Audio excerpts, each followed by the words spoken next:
So we are ready for our stain, and we're just using some oil base, and it's dark walnut, and I'm kind of going for, you know, not super dark, but dark enough because my interior furniture is dark, and at least one of these beds is going to be going in the living room, and then if not both of them, we'll see when I make them. And I want to kind of match and kind of go with what we got going on in the room. That was a little too much stain. You could pour a little less next time in there.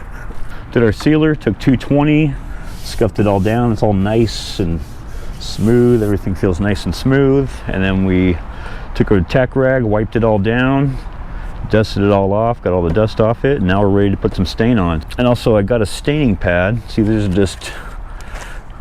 are for floors usually when people, you know, refinish floors. But I got one that I just cut into little sections. You know, this could maybe helpful to get in the grooves.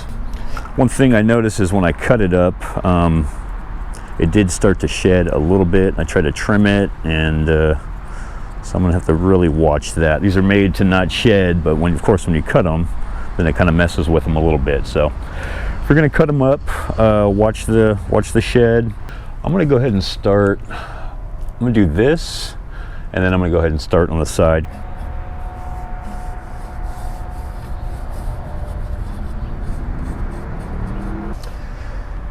You know, it's a little dark. I think that'll work. I think that'll work. Looks good. All right, let's continue on here. I'm trying to get it on the top without it rolling over to the front, because I don't want it to, you know, have a blotchy look, of course.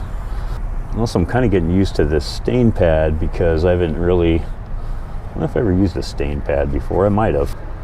All right, we got all these rags. Now if we get a little something where we don't want it, like right here, I'm just gonna wipe. You know, usually I paint this kind of wood because it's not really wood you want to be staining. I mean, that doesn't look the greatest, you know, as far as the grain and all that. It's not that pretty.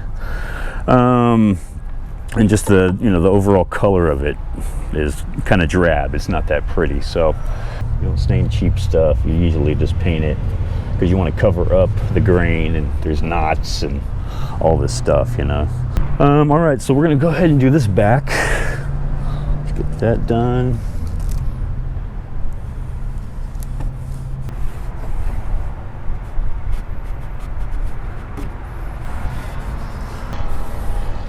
So I got these corners where it meets, you know, where this meets the side 2x2s.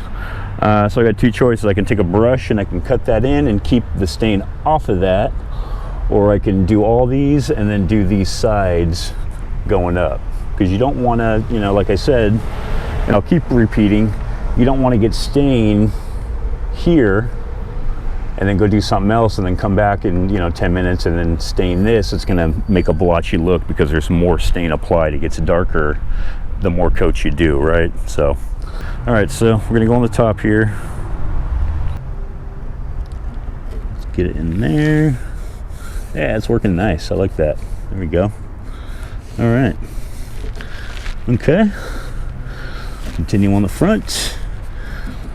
Probably should have filled these knot holes with, you know what, I was going to do that and I forgot, but whatever. My dog's, I mean, this bed's going to be like here, almost covering most of this. And my dog's huge, so he's going to be filled up in this thing. All right, looks pretty even. Looks a little dark there, so we'll wipe it. A little dark there, we'll give it a little wipe.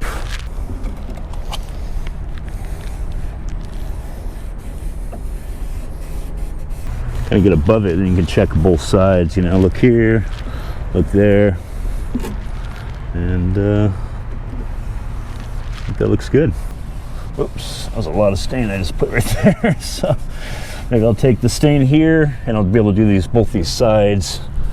I dipped a little too much, so at least for where I wanted to spread around here. Yeah, we can just put some stain on the bottom. It doesn't matter. This is gonna have a dog bed on it. Kind of like that a little bit more. I think we're going to add to this because that's a little light to me. Let's put a little more stain there, then we'll let it sit for 5 minutes or so. See what we get. don't know, what do you guys think? I like this. I like what it looks like now. That looks better to me. I always end up doing that though when I do stain. I always start off with a little less than you need, and then add from there to get what I want to look like. Yeah, look at that. It looks way better. Way better. There we go. Let's get these sides. And we try not to get any on the lip of this piece of Doug fir on top, because we don't want to do that yet. I'm going to use my thumb and just kind of use like a 5-in-1 or something too. There we go. All right. Let's get these tops.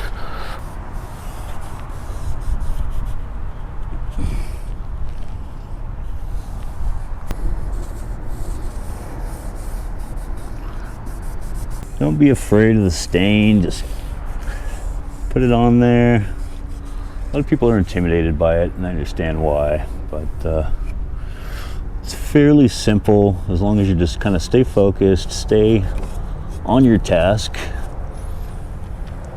We can't start this and stop and do other things. You got to be continuous on this, or at least get to a point on the project you're staining to stop, right?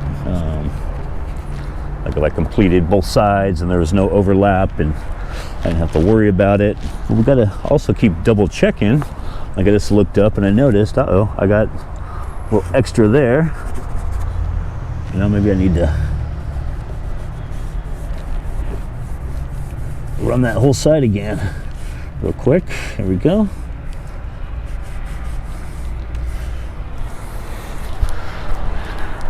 You know, this is a little more porous, I'm noticing, than the one above it. So, boom.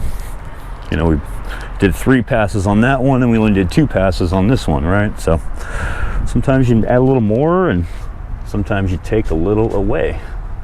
It all depends. You know, there's no one way. There's no one magic way to do everything. Always keep that in mind. Nothing's the same. Always be ready to adapt and adjust what you're doing to the situation. Oh, this looks nice. This looks pretty. For the kind of wood it is. I mean, you know, this isn't the greatest wood, but it's always nice when you start putting the finish on and things are going to be done. And your little dog friend can get in his bed. Gotta rub the stain around. So if you get too much stain in one spot, it feels like, just kind of take it and move it around. You just gotta really get your fingernail. If you don't want to use your fingernail, you can even take your 5-in-1 or something and shove it in somewhere where you're not able to reach with. So just another way to go about it.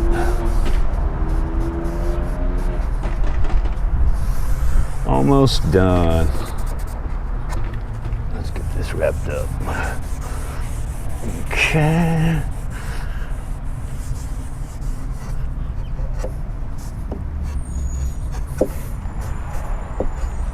Oh, well, I have you guys here. You know, I have another channel I do, or go to kind of a lot of different areas. I don't have just one specific thing I do. That's boring to me, and I don't want to do that. So we go to, you know, theme parks, Knott's Farm, camping, different hikes in the area, different, you know, things to do, things to see in the LA area. Kind of is the theme. So if you guys want to see me walk around with my family and my cheesy dad voice, please go over to Stags Be Trippin' and give me a like and subscribe and a follow over there. I'd really appreciate it. All right, we're almost home. Almost home. All right, guys. Oh, this is great. All right, so after the stains dry, then we get to do some putty. A little bit more here. It's a little light in a few spots. There we go.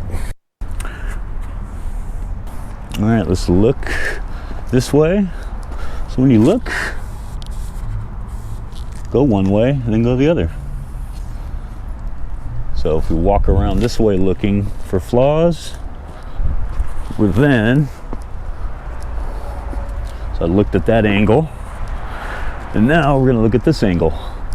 Go the other way, look for flaws and holidays, because there's so many angles and corners on this thing, you really want to make sure you're double checking. And just in general, you should be going around at the end and double checking your work like this, everything you do, especially if you're a professional.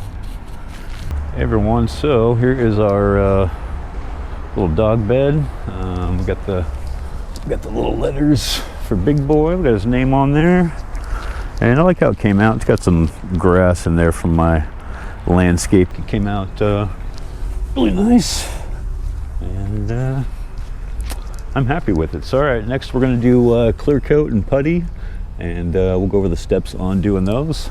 Hope you like how it's coming out, and I hope you guys enjoy the build. Alrighty.